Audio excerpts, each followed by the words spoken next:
Hello and welcome back to the Game Room. I'm absolutely stoked that you're here. Today is going to be all about the making of a game room tour. I'm going to show you how my game room went from this to this. Stick around, it's going to be a good one.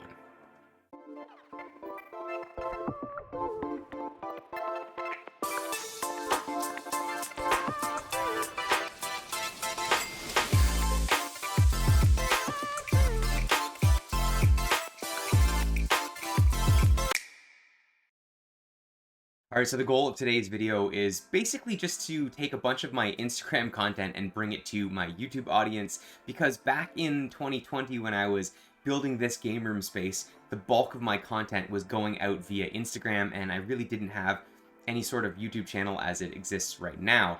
And, if you are looking for some good content to follow along in game room construction, you should absolutely check out Little Kong Gaming. He's in the middle of building a really cool game room space, and he's got it all on YouTube. I'm super envious. I wish I had done that back in the day. All right, so even though this game room as it exists right now was a product of the COVID lockdown, and that's when the bulk of the construction work got done, I did have a game room in some weird small way in an upstairs bedroom, and I managed to find a copy of a photo of that space. And it's kind of neat because you can see early on that I was pretty committed to a certain style of shelving. The CRT that I still use today was in that space on kind of like a blue coffee cart, and you can see that I was definitely grinding hard for N64 games, as that was probably the bulk of my collection when I first started. And it's kind of a neat artifact of the space before this space existed. So it's 2020 here in Canada, and COVID lockdown hits. We're all stuck inside, but that marks the beginning of game room renos.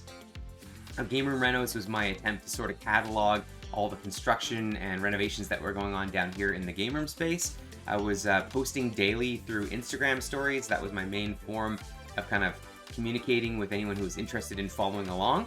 And let's get into the first clip right now from game room renos. The demo work down here in the game room is almost complete. I've been working a lot on tearing this wall apart. There used to be a washer and dryer down in this corner, so I've rerouted a lot of the plumbing and the drainage, and working on some of the electrical right now.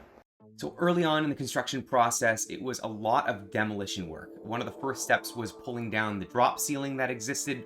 That allowed me to expose the floor joists for the room above and install some really cool lighting. I also had to take down the sheetrock sheeting that was going over the ventilation that is now exposed in the roof of the game room. And actually, the feature wall, the barn board wall at the back of the Nintendo Nook, was actually the product of having to move a washer and dryer. I had to actually tear that wall down because I needed to reroute the plumbing that existed within that wall. And so when I put it back, I decided, hey, let's make something fancy out of it now that we've gone through all the effort of tearing it down. And that was a lot of the early work that happened in this space. So what I'd like to have happen in this side of the room is kind of like the retro game side. So older school CRT 8 and 16-bit game stuff, all kind of on this side of the room. And then if I walk down to this side and spin around, I'll just show you what the other end looks like. Getting pretty cleaned up. This side will house like flat screens and newer games, that sort of thing on this end.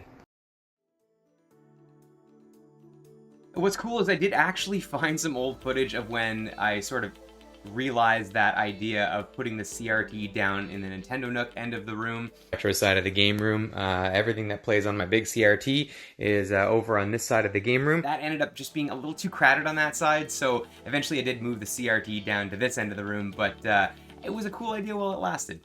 Alright, I've been taking advantage of all this social distancing time to put some work in on the game room. It has been emptied out, demolition's completely done. The next step right now is to be working on these floors, so I'm going to show you what I mean by that.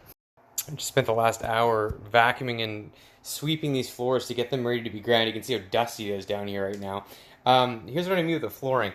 I don't know a lot about concrete, but one thing I do know is that a new concrete won't adhere to painted concrete. So this is what the original color looks like, and this is the painted stuff. So I've been working on grinding this down. I was trying to get rid of it with a heat gun. This one spot took me a half an hour. I was heating the paint up and then scraping it off by hand. It took me forever. You can see where I've got the paint off of it. This is what I've managed to accomplish with my new grinder. So this section you can see has been brought right back down to regular concrete again. And then over here is the old painted stuff. Yeah, the floors were probably one of the biggest like headache moments of this entire design. And they're really the product of the fact that in my last home, my basement flooded and I had to tear up all the flooring that existed down there. So I was really committed to having a concrete floor in this space, and I had a really good idea of what I wanted it to look like. What I didn't really foresee is how much energy and time would go into working on these floors and getting them to what they look like today. And also the fact that if you drop anything on them, it'll instantly shatter.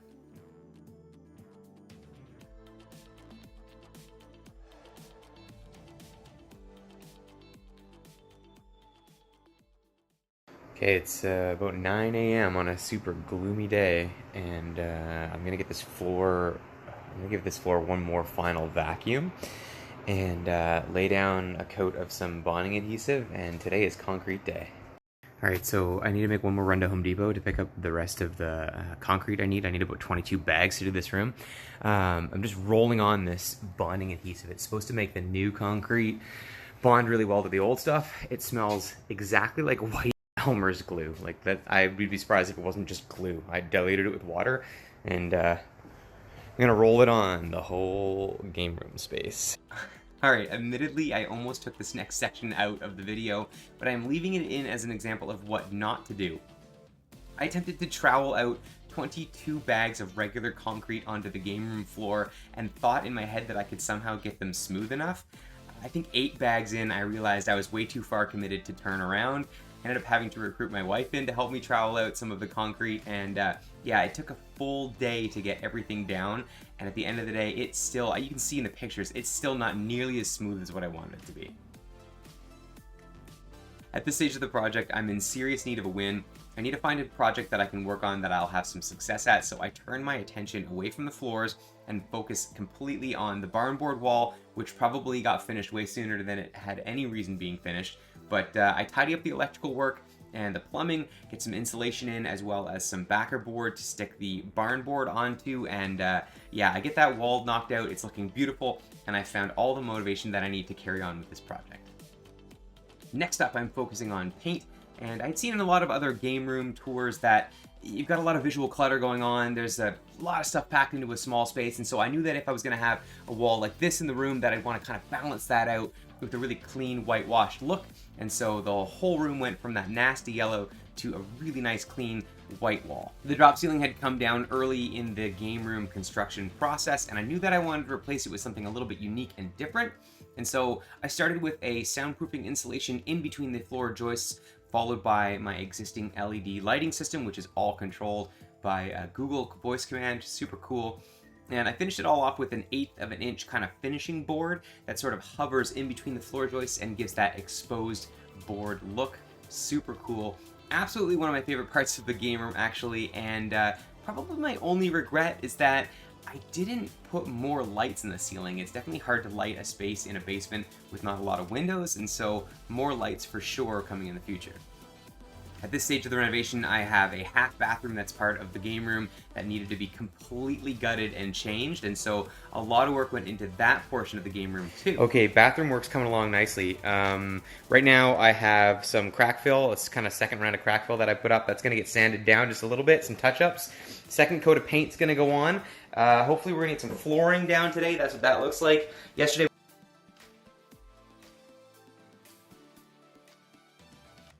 these next couple photos give a really good idea of where the game room reno stood at this stage in the renovation, and one thing I didn't record was me readdressing the floors at this stage.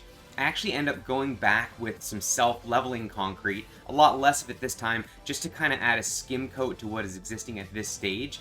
Trying to make an effort to level it out again. It never ended up completely flat and perfect, but the finish is good enough at this stage. And finally, at this stage of the floor project, I've got it finished off with a garage floor epoxy finish, along with some of these little flakes that you sort of put on it to give it a decorative look. Kind of hides any of the imperfections and gives it a pretty neat finish. And yeah, that's floors finally done for the game room reno. Yeah, at this stage of the game room reno, I was basically done. I started to piece together what would be like the early stages of how the game room was going to look by building some of my shelving, moving games from the weird little upstairs game room, finally to have their home down here in this final game room space. And I've got a little clip of sort of what things looked like in that first iteration of Game Room right after renovations were done.